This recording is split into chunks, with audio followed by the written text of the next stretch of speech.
what would be your take home from this class? How would you bring this class into life? So first thing is to, whenever you're feeling overwhelmed by suffering in yourself, suffering in the world around, and you question whether God is really doing his job.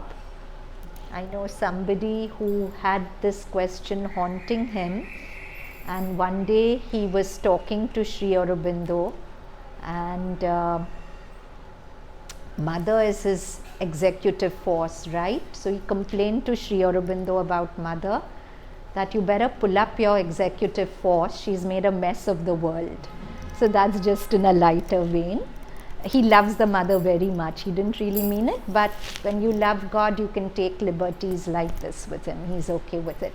But the point is, whenever that kind of question comes to you, it's beautiful to remember that Mother and Sri Aurobindo have worked every moment with their all-powerful consciousness to pave a new way, a new road for humanity.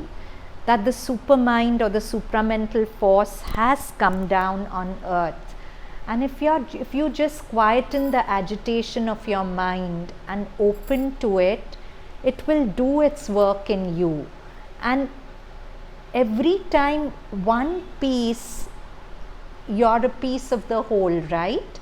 So one piece of the whole receives the light, through you the light inevitably spreads into the whole. So if you're disturbed by the agitation of family members, the best way you can help them is to open yourself through to the light, because through you the light will spread around. The mother says so beautifully that if I make one of you my own, your whole family becomes my responsibility. She's taking care of everyone. So the best help you can give them is to embody her light. Now the question is, how do we open to her light? First condition is to in whatever way you can, silence the mind.